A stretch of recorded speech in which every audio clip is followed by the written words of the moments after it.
And Dwyane Wade is there talking about his career. He's talking about the differences between Kobe and LeBron, all of these different things.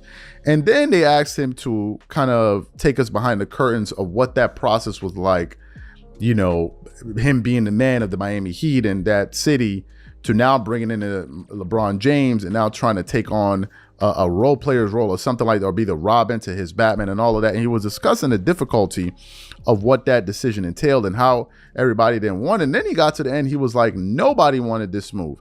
Even the NBA, even NBA fans for basketball, everybody hated this move. So for those of you who didn't hear what Dwyane Wade had to say, want to play for you now, and then we're going to come back and react to his comments. Take a listen to Dwyane Wade here. I mean, yeah, we got an opportunity to realize we can play together. Like, it took me to really compress my ego big time. And I didn't even have a huge ego because I didn't always grow up a star. Right. I grew up a role player who eventually became a star because of my work and because of my opportunity and my moments. But I had to go right back to that. And it was in Miami, where I had built Wade County. I had turned a city into a hoop city with my teammates. And it's not just me. But that was hard. I ain't gonna lie. It was tough. But man, you know what? I feel like that was the best move for me to make to get the things I wanted out of the game.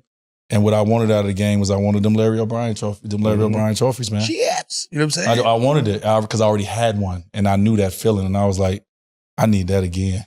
And so this is gonna be my best moment in my career with free agency, where I control it, where I could put myself in the best position to get that again. Right. And so the sacrifice was made individually. And to play with, you know, one of the GOATs in our game in the city that I have built, you know, worked hard to build it and finally get my own. But it was bigger. It's in my mind at that time. I made sense out of it. I'm not Serena. I'm not a tennis player. It's not an individual sport. It's about the team. It's about what you ultimately want.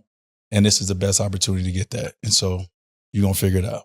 Coming from, you said like being like coming from Marquette and being like, you know, underrated and, you know, did that help in making that sacrifice? You know what I'm saying? My personality, first of all, how I am in life, it helps.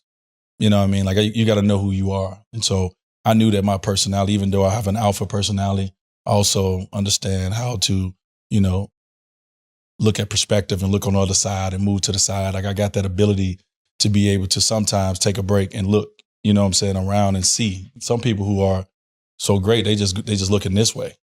And I got the ability to be able to stop, you know what I mean, and make a different decision. And so, yeah, was it tough as hell? Yeah, it was tough. But also, too, I think I was the perfect person to play that role. It ain't a lot of people that can play that role. Bron is an amazing player, but you got to learn, you got to work around him.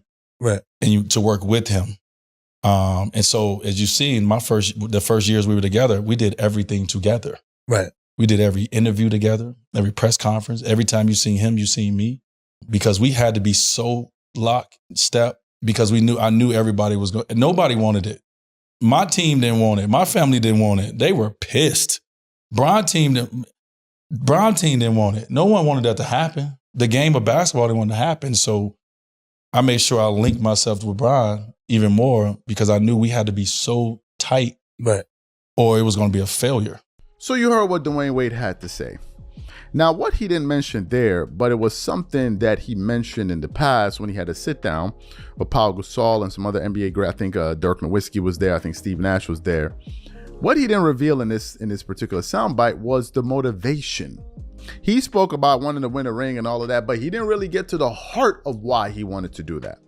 You know, there's this conversation or this saying that goes around in the NBA where it's like, the Warriors joined, the Warriors begged KD to join them because they knew they couldn't beat LeBron, right? In the finals, right? Although they already beat him, but he said they knew they couldn't beat LeBron.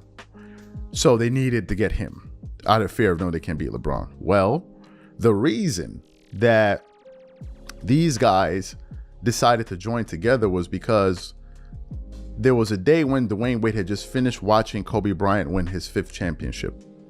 And they were like, the only way we're going to be able to catch Kobe is that we need to find a way to cheat the process. And we need to come together in order to be able to catch Kobe and stop him from winning championships. So that's what we need to do. For those of you who don't believe that Dwyane Wade said that, and that was the real motivation behind this move, take a listen to Dwyane Wade here. I remember cutting my TV off as soon as when Kobe ran and grabbed that ball. I was like,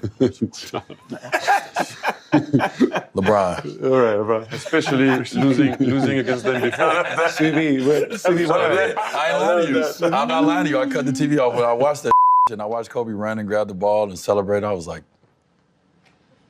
so what you gonna do? That was our summer free agency. They were dominating. Like Kobe was winning all these rings. I was like, wait, hold on. Now he got 5 and we got 1? Like, no. So that was a. It's great how it changed the league. How he created. I want y'all to know that. Yeah, no, thank you. No, we're proud of that. Yeah.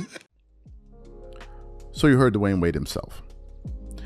Ultimately, I think this decision of LeBron going to the Miami Heat, I think it was a net negative. That may sound a little bit controversial, but I'll tell you why. Some people are like, how can it be a net negative for LeBron? He won 2 championships. Yes, he did win 2 championships, but overall, it was a failure. And I'll tell you why. Going into that move, when they made that move, you had a finals MVP and a guy that just led the league in scoring. You had a 20-10 guy in Chris Bosh. You had a guy in what's his name? You had a guy in LeBron James himself, who was people arguing is he the best player in the world. Then you had other players like Eddie House, and I don't think James Posey was on that team. I forgot all the different players that they had. I think Shane Battier was on that team, Udonis Haslem, and all of these guys, right? And the Miami Heat were so confident. They were so confident in the team that they built that not only did LeBron feel like they could win the next championship, he felt that they would win the next 7 championships. The next 7. Not 1, not 2, not 3, not 4, not 5, not 6, They knew what they did. They knew they had created an unfair playing ground. They knew